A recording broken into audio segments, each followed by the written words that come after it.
SEGA Saturn SHIRO.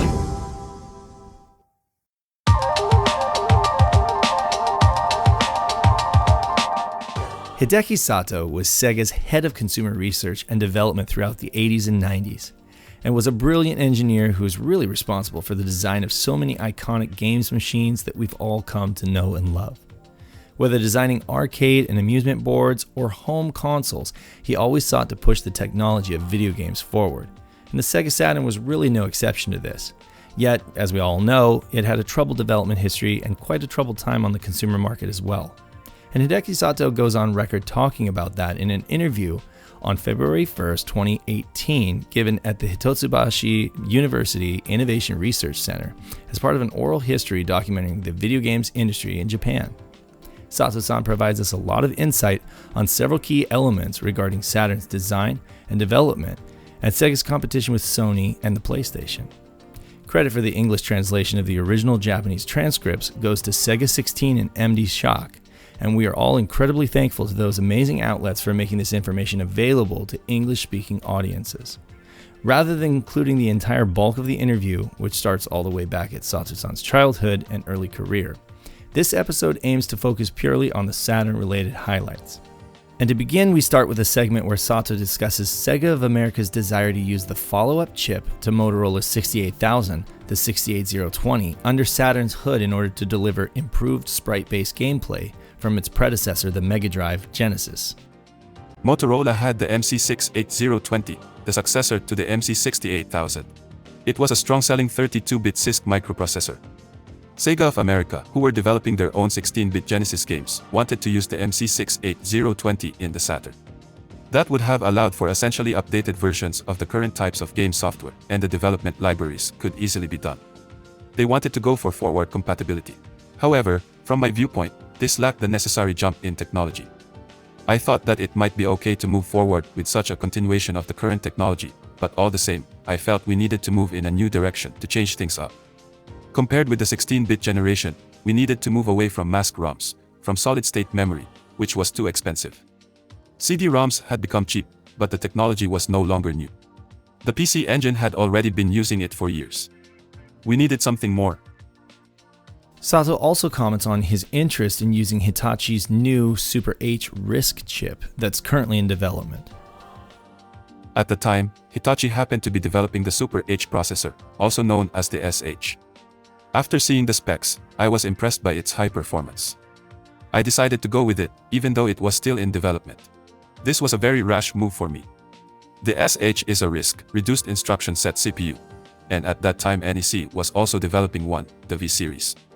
However, I felt that Hitachi's SH was good, so I went with that. Sato also goes on record regarding the very storied late addition of a second CPU to the Saturn's architecture. This helps clear up any confusion regarding the possibility of it being a video display processor or having not happened at all. The Saturn actually had just one CPU at the beginning. Then Sony appeared with its polygon-based PlayStation. When I was first designing the Saturn architecture, I was focused on sprite graphics, which had been the primary graphics up to that point. So I decided to go with polygons due to the PlayStation. However, there weren't any people at Sega who knew how to develop such software. Of course, we had Yu Suzuki in the arcade department, but I couldn't just drag him off to the console department. He was developing titles like Virtua Fighter and Virtua Racing. The expertise of all of the developers we had was in sprite graphics, so there seemed no choice but to go with sprites. Nevertheless, I knew we needed polygons. Using various tricks, adding a geometry engine and so on, I changed everything. In the end, just like the PlayStation, we had pseudo-polygons built on a sprite base. I felt no choice but to design a sprite-based architecture. Having said that, after some significant progress, pseudo-polygons did represent a jump in graphics in a certain way. There was a distinction of sorts. The processor was very powerful and could support 4,000, even 5,000 sprites, and I thought we could make the graphics work using a sprite engine after adding the Yamaha and such. It seemed like we were finally nearing completion. Then, PlayStation's final specs were revealed, and it supported 300,000 polygons. This was ultimately false information. However, when you compared the Saturn with the PlayStation, we were completely missing something. My response was to add another SH processor, so we ended up with two SH2s. By chance, the SH supported two-way cascaded data transfer. You could add a second processor and connect them in a cascade and get multi-CPU performance. When you get to about the PlayStation 3, multi-processors had become common, but the Saturn was the first home console to use multi-processors. So I added a second SH2, but I felt that the impact was still weak. Sato also comments on some tricky marketing by Sega of Japan, similar to the Atari Jaguar, whereby through the use of some creative math, they essentially marketed the Saturn in Japan as a 64-bit console. Well, the SH2 is a 32-bit processor, and we had two of them, so we could call the Saturn a 64-bit machine. It's a dirty way of getting to 64 bits, but we revealed the CD-ROM-based Saturn using 64 bits as our sales point. Sato-san goes on to speak about the extreme difficulty that third parties had developing games for the Saturn, and just how poor Sega's third-party support was overall. At the beginning, there was no compiler. You had to program the SH in assembly. The people at Sega were good at assembly. That's all they had been using on the Motorola 68000. C and C++ were too slow to use. However, third parties struggled with programming the SH in assembly, and there were two of the CPUs along with the CD-ROM. We asked third parties to make games, but without development libraries, they couldn't do anything. They would take a week and barely even be able to get something to display on the screen, let alone be able to start making a game. Our third-party support was awful. The hardware was incredibly difficult to use. However, if you worked with it a bit, you could get a ton of sprites, with scaling and rotation and so on. For comparison and contrast, Sato speaks on Sony's stellar third-party support and just how easy it was to develop games for the PlayStation due to the efforts that Sony put forth. Sony was good at supporting PlayStation third-party developers. This is because Sony didn't have a development department. They didn't have a software department. What do you do if you don't have a software department? You ask somebody else. Sony went to Namco, Taito, and Konami. They said that they were putting together a game console called the PlayStation, and they invited these companies to develop games for it. Sony exerted all of its efforts on supporting third parties and enhancing their collective powers. Sony CEO, Norio Oga himself, went to talk to the third parties. From their perspective, it was a big deal for Oga to come and ask this. From Namco's viewpoint, if they put out Tekken, they could compete evenly with Sega's Virtua Fighter. The number one game in the PlayStation world was Ridge Racer from Namco. And Konami, being Konami, they had their typical games. It's obvious that the PlayStation had the better games. No matter how much effort Sega put in, it wasn't going to be enough. So Sony went to Namco, Taito, Konami, and others, and they said here are the specs, and don't worry, there are not two CPUs or anything difficult like that. They said the PlayStation will be easy to develop for, and here are all the development libraries we'll put out.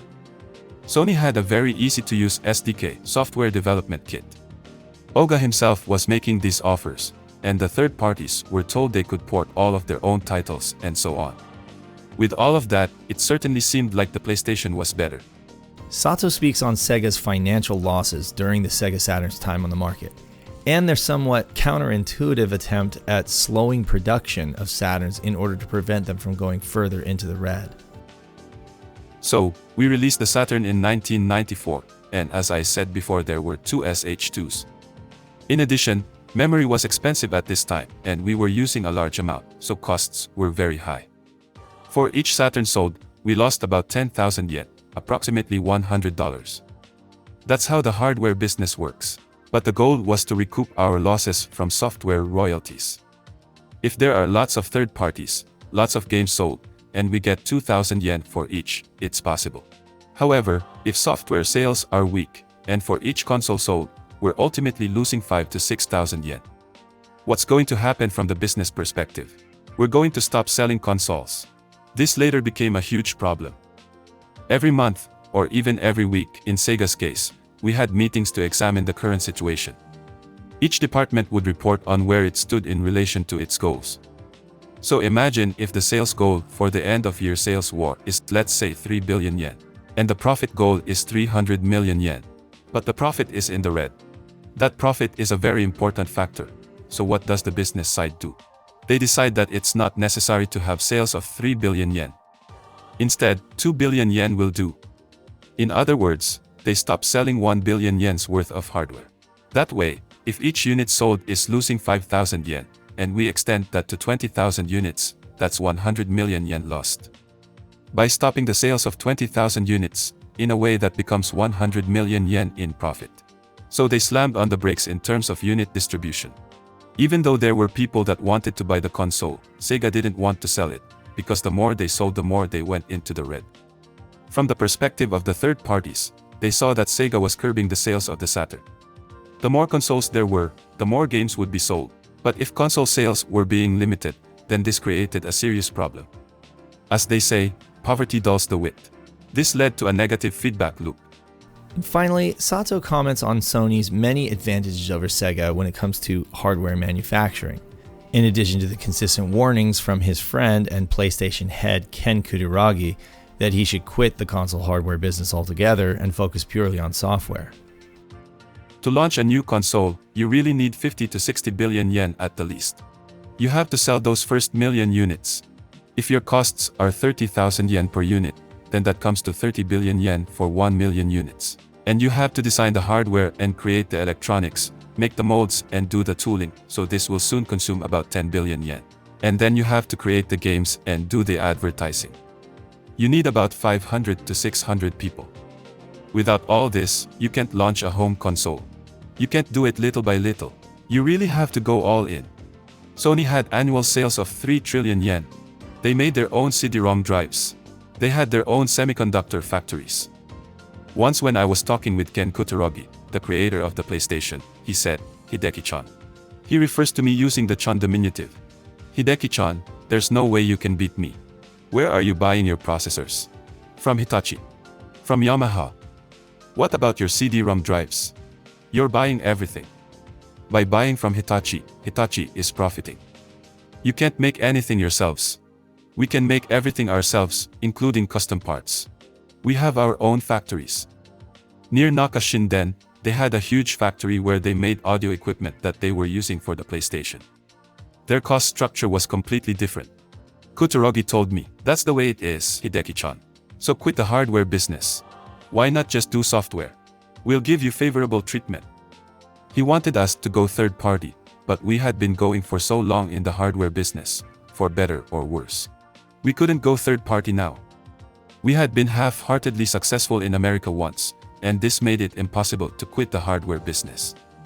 Maybe if the Mega Drive Genesis had been a failure, things would have been different. But we had a strange taste of success. At that time, Sega's brand image was incredible. When you powered on a Sega console, Sega would always appear first. Even if it was a third-party game from Namco or anybody else, Sega's name always appeared first, followed by Namco's. So anybody that had a Sega console, it didn't matter what game they played, they would see Sega's name. This helped plant the Sega brand in people's minds. This was incredibly effective. How could we go from that to a Sony third party? Well, we had already started, so it was too late. I would have a formal dinner with Kutaragi about once every 3 months. He would tell me that because we released a console last time, they would be the ones to do so this time. We are the same age, although he's 2 or 3 months older. I would address him politely as Kutaragi-san, although sometimes I'd call him Ken-chan. Because I was 2 or 3 months younger, he'd say, "Hideki-chan, please give up." So we released the Saturn, and in the end, it came down to software. It's obvious. What do consumers look forward to? They want fun games, and that's where we failed.